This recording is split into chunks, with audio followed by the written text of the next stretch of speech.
Thursday Night Tailgate, where the spotlight is always on the positive. Tune in Thursday night from 8 to 10 p.m. Eastern Time to hear your favorite NFL legends, players, and coaches sharing their stories. Now back to Chris and Bob. I wouldn't joke about anything else that happens here tonight. All right, now back and making his 7th appearance with us here on Thursday Night Tailgate is Florida A&M head coach Willie Simmons. Let me remind you about Willie's background. He's from Tallahassee, Florida. In college, he played quarterback for 3 years at Clemson and finished his final season in 2003 at the Citadel. That year, he was named first-team All-Southern Conference. 2006, he went back to Clemson to start his coaching career as a graduate assistant on Tommy Bowden's staff. From 2007 to 2011, he moved over to Middle Tennessee State as their running backs coach and later their offensive coordinator. Spent 2012 to 2014 as the offensive coordinator at Alcorn State. From 2015 to 2017, he was the head coach at Prairie View A&M, and this is going to be his first season as head coach of the Florida A&M Rattlers. And out of deep respect and support for Willie, I've got my Florida A&M t-shirt on in his honor tonight, and we are honored he is back with us again tonight here on Thursday Night Tailgate. Good evening, Coach. Chris and Bob here. Thanks for coming back on the show. Hey, Willie. I tell you what, Chris, Bob, those introductions never get old, man. I tell you. I'm glad you like it. So, Coach, catch us up. What's been going on as you prepare for your first season there at Florida A&M? Oh man, where do I begin? Of course, I took over the job accepted the job in mid-December, but I really kind of got to work on 1st of January and had to hit the road running and try to put a good recruiting class together, obviously, and was able to hire a good staff, guys that had a lot of ties to the state of Florida, and we felt we signed a really good class on paper. We got some rankings from some publications and things of that nature, but we were really pleased with the class that we signed. Had a pretty productive spring practice, kind of solidified some guys and develop some leadership, which is key. I think anytime you take over a program that hadn't performed particularly well, you want to try to develop some leadership. And we felt like we came away from those 15 practices with some guys that want to step up and lead. The summer was very productive as well. We just came back from MEAC Media Day this past week. And, of course, we were picked pre-season 5th, which is they finished about 8th or 9th last year. So, obviously got a little respect throughout the league for I guess, the job they think we'll do. And, of course, we reported yesterday. So had a lot of meetings. The president came and spoke with the team, the athletic director, VP of Student Affairs, Title IX coordinator, the counseling services, you name it. They all came and addressed the team and had our conditioning test today. And, of course, we'll crank it up tomorrow with our first practice. And, Willie, I've been tracking the upgrades to the football field that you guys have there. I've been watching it on the live webcam. It looks like the turf is starting to get put down. Is the new field going to be ready in time?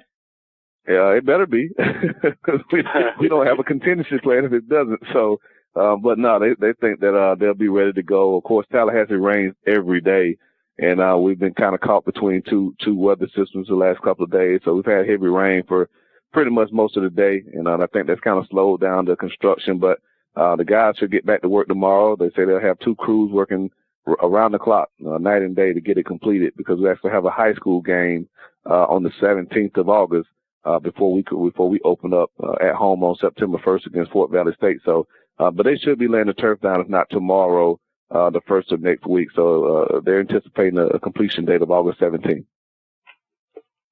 And, Coach, you talk about, leaders and getting your players ready, and you've got 7 players that have earned preseason MEAC second team honors. Talk about the players that we should be keeping our eye on this season for the Rattlers.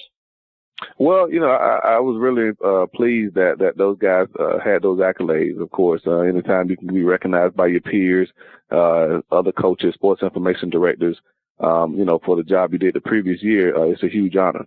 Of course, our guys understand that the preseason rankings mean nothing. The preseason accolades mean nothing.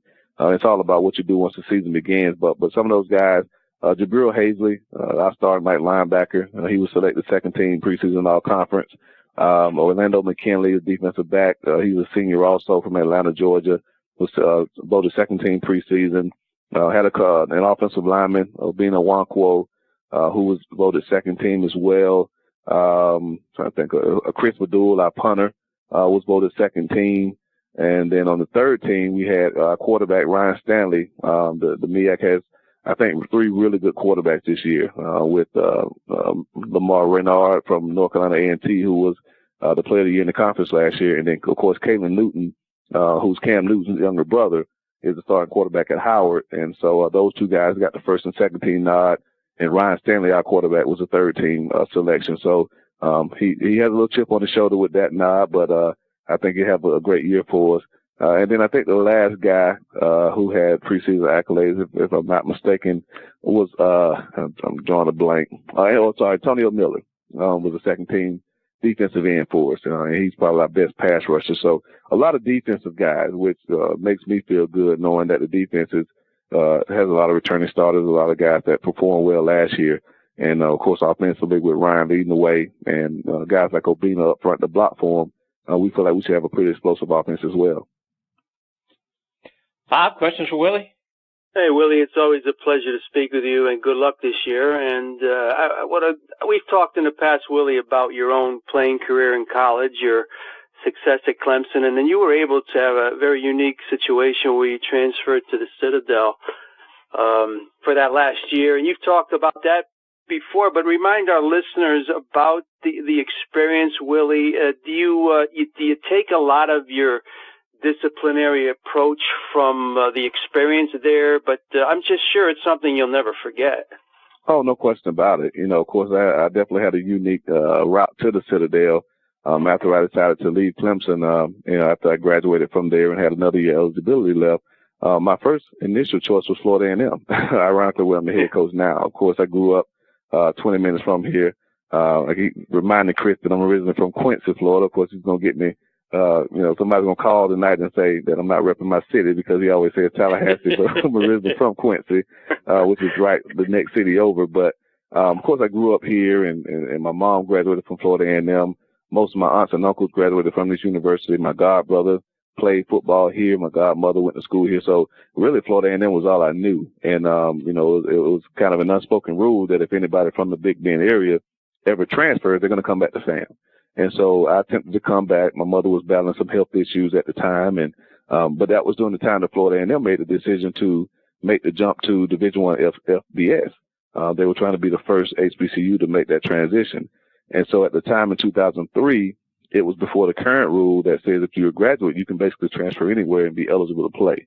That rule wasn't in place then, so the NCAA deemed me ineligible to play that senior season here at FAMU. I actually practiced for about a week and a half before that ruling came out. So I was in scramble mode trying to find a school to attend for my senior year, of course, with the season being about 2 weeks away. Fortunately for me, some coaches that had coached at Clemson before I got there were at the Citadel. Ellis Johnson being the head coach. He had been a Clemson guy. Les Herring, who was the defensive coordinator there, had been a Clemson guy. And so there were a lot of ties to Clemson, and they made a few phone calls. And, of course, they were in need of a quarterback. And I was able to get on there. But I tell you what, the experience was a lifetime, something I remember for the rest of my life. I mean, a great group of guys, very disciplined guys, very driven guys. I mean, all those guys are successful in life now, and they embraced me with open arms. I didn't have to do any of the military obligations as a graduate student, but again, I was able to see their day-to-day operations. I was able to see how structured their program is. I was able to see some principles that I, like you say, carry with me to this day. And but one of the main things I was able to take away from my experience there was something that I talked to the team about just this past last night. Matter of fact, is when I got there. Of course, it's a military school, so you can't have hair on your face. You got to wear your shirt tucked in your clothes, and you got to wear PTs when you go around campus and things of that nature. And so we got there. I was a transfer. And they were abiding by all those rules. And so I started a little bit to grow. I guess I started to grow a little bit of hair on my face. It was the first time in my life that I got hair on my face. So I was really excited. I didn't want to cut it. And so some of the other guys kind of started following suit. And we were playing really well. We had won more games that year than we had won in probably 10 years. And so, of course, Coach Johnson didn't want to really make a big deal out of it and stress something as insignificant as a little bit of hair on the face. But we ended up losing games, and we ended up going from a team that was about 6-2, and I think we finished either 6-6 or 7, something like that. But we had a chance to be really, really good. But I think just that insignificant thing, like us not following the rule of no hair on your face, began to manifest itself in other ways. And I think that's so important for us as athletes and football players to understand the importance of the little things. As a 22-year-old, I didn't understand how important it was for me to keep my face cleanly shaved for the simple reason that it was a rule at the time. And I didn't do that, and some of my teammates started to follow suit. And we lost a few games that we shouldn't have lost that year. So of all the principles and things that I learned from the military standpoint about discipline, that's the one thing that I've taken with me the most, is that you have to focus on the little things, because we as athletes don't get to decide what's important and what's not. If it's a rule and it's something that we have to do it simply because that is a rule. We don't get to say, well, I'm not going to do this, I'm going to do something else, because who's to say that in the middle of a ball game or in a critical situation that you may decide to do something that you think is okay to do and it costs your team a chance to be successful. So that's probably the one principle that I've taken from my experience at the Citadel. But it was a great, great time. I mean, again, I love that place, and I'm definitely excited to see them back on the winning track these last few years. And Willie, Chris and I were lauding your disciplined approach before we came on here, and we've always respected how you prepare young men for life outside of football. And as far as the academics between Prairie View and Florida A&M, compare them for us, Willie, and are there still similar support systems at both places in place? Well, they're very similar. Anytime a school has an A&M suffix, it stands for agriculture and mechanical, so they're land-grant institutions. Some of their top majors are, of course, agriculture, engineering, architecture, things of that nature. So there are a lot of similarities between the two schools, a lot of prominent alumni, and a lot of support, as far as the academic support. Because they are tough schools. They're not cakewalk schools. Neither school has that cakewalk major that you can just get in and coast through, so it's a little bit difficult at times to get transfers because it's really not a program that you can put them in that's going to accept all of their hours. And so, very, very prominent institutions. I think FAMU has a higher prestige ranking, as far as its academic ranking. It's the top public HBCU in the country and has been that way, as long as I can remember. But again, both great academic schools, and I think both administrations understand the importance of providing academic support for the student athletes. Both schools graduate the student athletes at a higher rate than the normal student body, which I think is very important. Both programs provide tutorial services, study table, all of the resources that I received when I was at Clemson and at the Citadel, we try to provide here. So again, I definitely applaud our president, Dr. Larry Robinson, and our athletic director, Dr. John Eason, for understanding the importance of providing these student athletes with resources that can allow them to be successful. Because again, whenever you ask a young man or young woman to devote 20 hours a week to their particular fields of competition, that's taking away study time. That's taking away time in the library, internships, and all type of things that may give them an advantage in the workplace.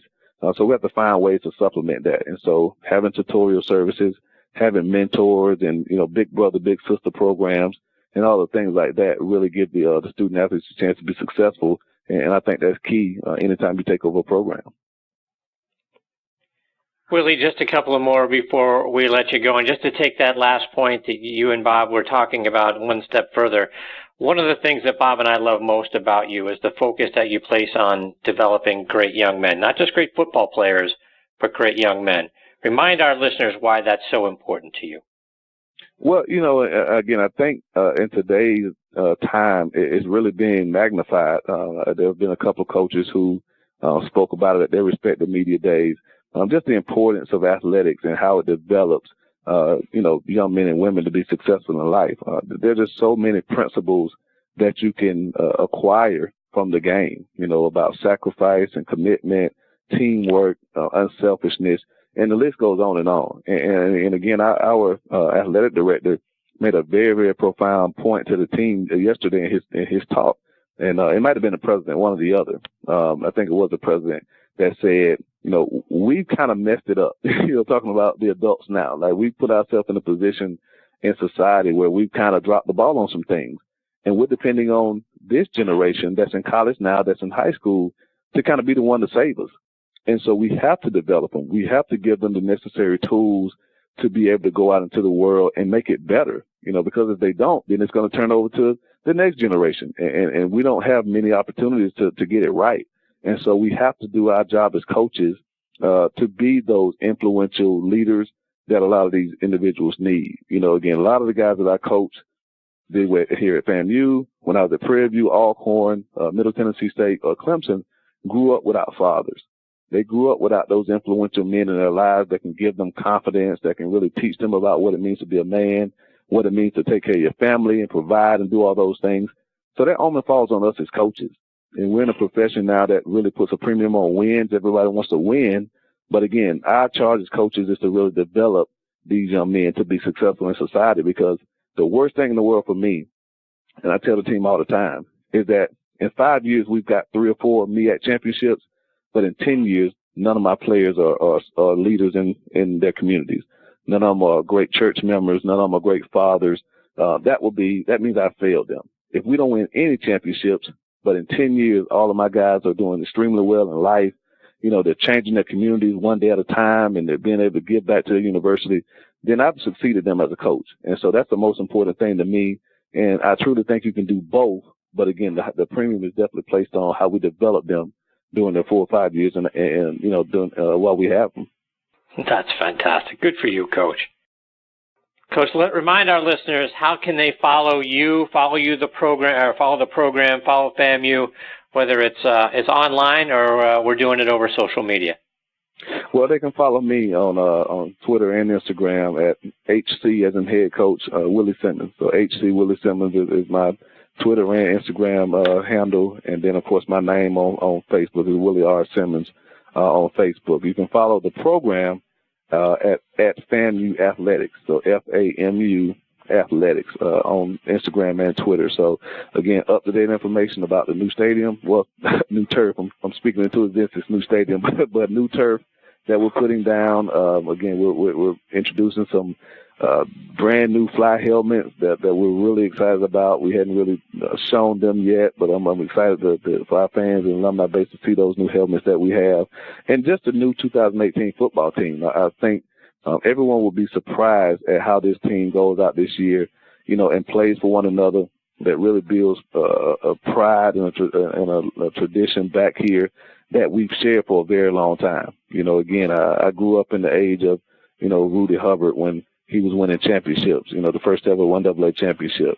You know, I didn't live in the time of Jake Gaither, but of course I know all about Jake Gaither and the great things that he was able to do here at Police University, and probably next to Eddie Robinson is the most recognizable name, you know, in black college football. So, you know, I'm at a program now that has a lot of history, a lot of tradition, and, you know, and it's my charge to bring it back. And I think these young men understand that. You know, we've had a great off season, a great summer, and we're excited to get back started tomorrow. So I look forward to seeing you guys. Hopefully y'all can catch some games this year, and hopefully we can finish the season in Atlanta, and maybe you can do maybe a broadcast from Atlanta during the week of the Celebration Bowl.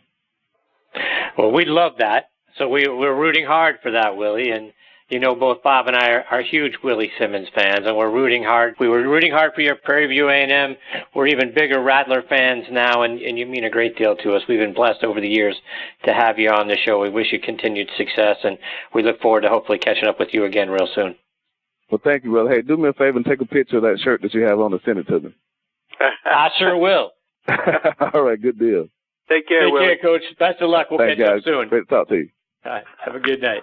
That is a great Willie Simmons, head coach at Florida A&M. Bob, I'm so happy for Willie and the success he's had to this point in his career, and I just know he's going to make Florida A&M just one of the top programs, you know, there in their conference, and do bigger and better things. What an outstanding man he is. Yeah, I have no doubts, just like you, Chris, and it's fabulous to me how the discussion always goes from football to life in general, and that's just the way he operates, and that's why he has as much respect out of at least myself as any coach I've come across. And we'll be watching closely, Chris. You know that. Yes, we will. All right, we've got our next guest, Tony Collins, hanging on the line. Get to Tony on the other side of this quick station break.